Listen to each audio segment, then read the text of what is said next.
Hey gang! Using the promo code MTGMudsta, all caps, will get you 10% off any order over $10 at Flipside Gaming. It'll also get you 10% off any orders of singles at Multizone. And it'll get you 10% off most products at Original Magic Art, with the exceptions of some paintings. If these fine sites don't have what you're looking for, you can also consider using my affiliate link when ordering from TCG Player. And if you'd like to join the Generic Goblin Gang to support this channel, there's a link to my Patreon in the description below. Hey gang, looking to get your hands on a free box of Theros Beyond Death? Well, look no further. Flipside Gaming will be giving one away between December 12th and January 27th. You can enter by using my promo code MTGMudsta on an order of $10 or more, or by sending a self-addressed, stamped envelope or postcard to them.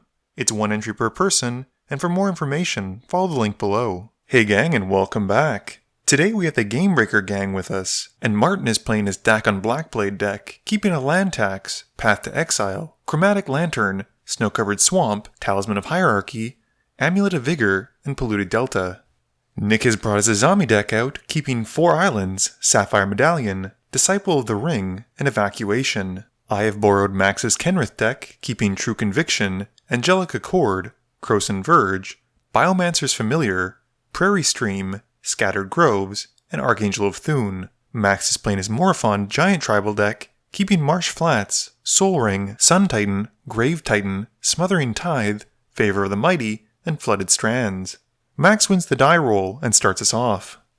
Max plays his Flooded Strand, sacrificing it to find a land and loses 1 life. He grabs a plateau and taps that for a Soul Ring. I play a tap Scattered Groves. Nick plays an island. Martin plays a Polluted Delta, shortcutting by playing out land tax, and then sacrifices the Delta, losing 1 to find a land with white in it. Max plays an Unclaimed Territory, naming Giants, and he casts that turn 2 Smothering Tithe. Max gets a treasure while I draw, and I play a tap Prairie Stream. Nick lets Max have a treasure as well, and plays an island and casts Sapphire Medallion. Martin in the meantime finds 3 basics with his land tax trigger. Martin puts the lands to hand and draws for turn after shuffling, and lets Max get a treasure. He plays a Snow-Covered Swamp and casts Felwar Stone. He taps the stone to cast Amulet of Vigor and passes turn. Max plays a Marsh Flats and loses 1 to go and find a Bayou. He's able to cast a Sun Titan, who comes in and brings back the Marsh Flats before he passes turn.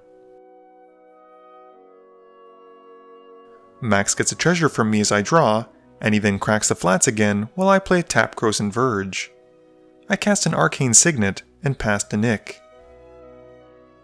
Max gains a treasure from Nick, who plays an island for turn and passes. Martin finds 3 more basics, and gives Max a treasure as he draws for turn before playing a Snow-Covered Island. He then plays out a Talisman of Hierarchy, followed by a Chromatic Lantern. He then taps the Lantern to use Path to Exile on Max's Sun Titan. Max goes and grabs a basic Forest, and Martin passes. Max uses most of his lands to help cast Morophon, who's countered with Nick by an Insidious Will. Max then uses some of his many treasures to cast Kadama's Reach, and he goes to find a basic for the field and 1 for his hand. Max then pays 2 more treasures for Favor of the Mighty, and he passes turn.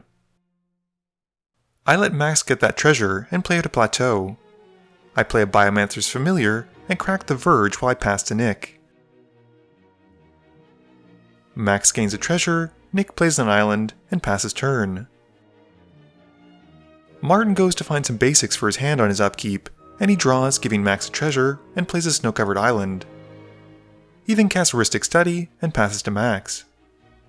Max plays a mountain, paying 6 for the Immortal Sun. He doesn't pay the 1, which lets Martin draw, and Martin doesn't pay the 2, which lets Max gain a treasure. Max then pays 7 for Grave Titan to deny Martin the draw, but his good deed is punished by Nick, who casts Exclude to counter it and draws a card. He does pay the 1 extra for the spell for the study trigger.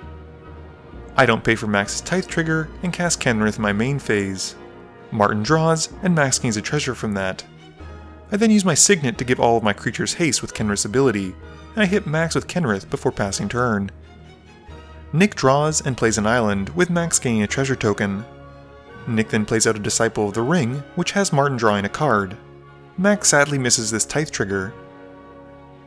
Martin draws and casts Soul Ring, while I help Max out by giving him a treasure.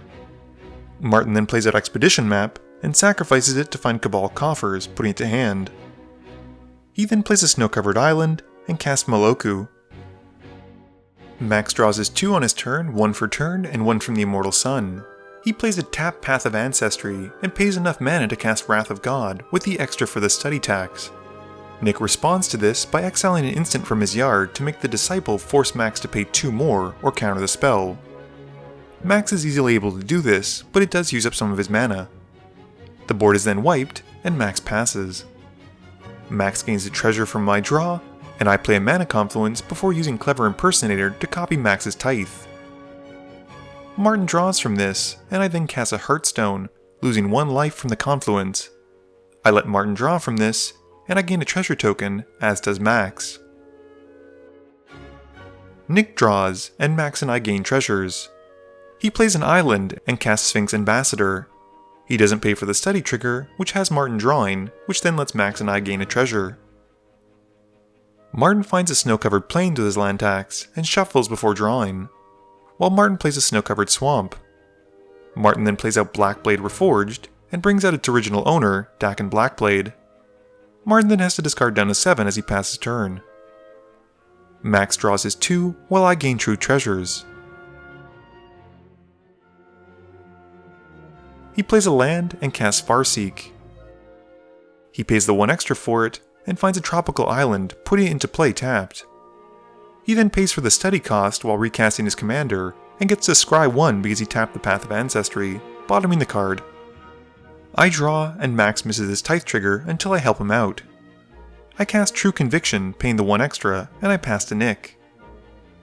Nick draws, and we gain more treasures, and he then plays an island. Moving to combat, Nick swings the Sphinx Ambassador at me, and I take the hit.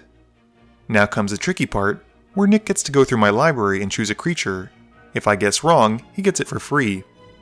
I'll remind you, this isn't my deck, and Nick picks his card, and I name Wormcoil Engine, but it's sadly a Seedborn Muse.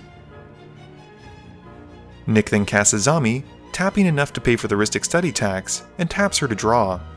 This lets Max and I gain a treasure token, and he then passes, untapping with Martin. Martin draws for turn, and casts a Royal Elemental in his main phase. He plays out a Core Cartographer, and goes to find a Plains card. He puts to field a Godless Shrine, which comes in tapped, but gets untapped by his Amulet of Vigor. He gets a Royal Elemental trigger as the land comes in, and targets the Seedborn Muse. He steals it, and then plays a Verdant Catacomb, which lets him try and steal Azami. Before the thievery takes effect, Nick taps it to draw a card, and Max and I show off how much we're paying attention by not getting a treasure token from the Tithe trigger.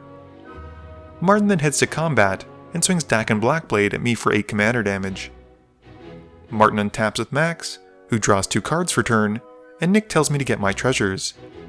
He then pays for Vanquisher's Banner, including the study tax, and names giants as it enters. He passes, and at the end of turn, Martin draws with Azami. This gives us no treasures though, as Martin says he'll pay the 2 each, because he knows he'll untap on my untap step. I draw, and Max gains a treasure. I then pay enough for Kenrith again, losing 1 life to the Mana Confluence, and pass. At the end of turn, Martin sacrifices his Verdant Catacombs, losing 1 life to go and find a land. He finds a tap Watery Grave, which is untapped by his amulet, and he puts the Royal Elemental Landfall trigger on the stack, targeting my Kenrith. Frustrated by my lack of foresight and forgetting the Verdant Catacomb was on the field, I have to make a deal with Max to bring back his Grave Titan to hopefully deal with Martin on Max's next turn. I also give Nyx's Sphinx a bunch of +1/+1 counters, and the steal then resolves. Martin then taps Azami to draw a card, and we gain some treasure tokens. Martin then pays to activate Kenrith to draw a card, and then again, and then some more. At this point, Max and I are gaining treasures along the way. Nick untaps with Martin on his turn, and Nick draws for turn. Max and I gain some treasures. Heading to combat, Nick swings the Sphinx at Martin. Martin taps Azami to draw a card, and Max and I gain more treasures. Martin then activates Kenrith to bring back Moloku from the graveyard, and then sacrifices it to help pay for Patron of the Moon, and pays the remaining cost of what's left over to cast the spell. Martin then pays 1 colorless to put out 2 lands tapped, which then get untapped by the Amulet of Vigor. This gives him 2 landfall triggers with the Elemental token, and he gets to take the Grave Titan and a Zombie token, and there goes my revenge. Martin then pays another 1 for 2 more lands to come in, which are also untapped by the Amulet. He then reanimates Meloku again with Kenrith, and then activates a Patron again for 2 more lands.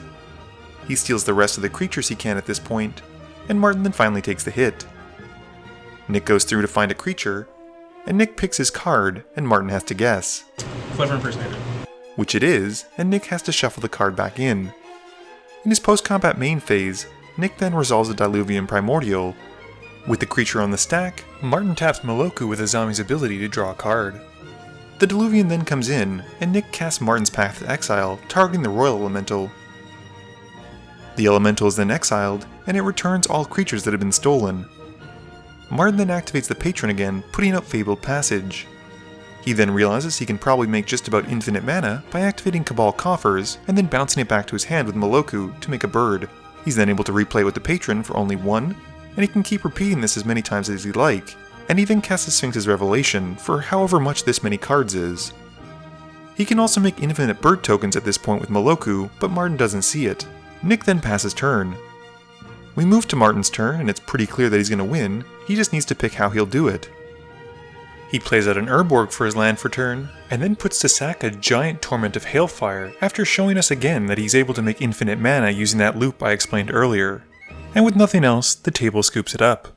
Game review time. So I don't really think I've ever seen a Dakkon Blackblade deck before, and considering how well it went off in this game, that's kind of surprising. I will admit having a Seedborn Muse and an Esper deck does seem very powerful, so that probably helped it.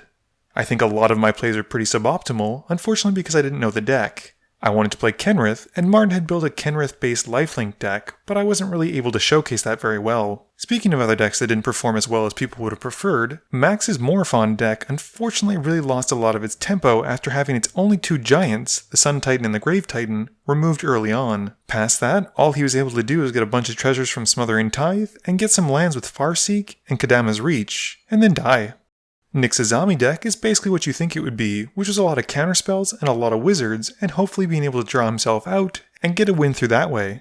Please be sure to tune in every Monday and Thursday at 11 AM Eastern Standard Time for a guaranteed new video. You can also follow me on Twitter at MTGMudsta. You can find me on Facebook at facebook.com/MTGMudsta. And lastly, you can check me out when I stream at twitch.tv/MTGMudsta.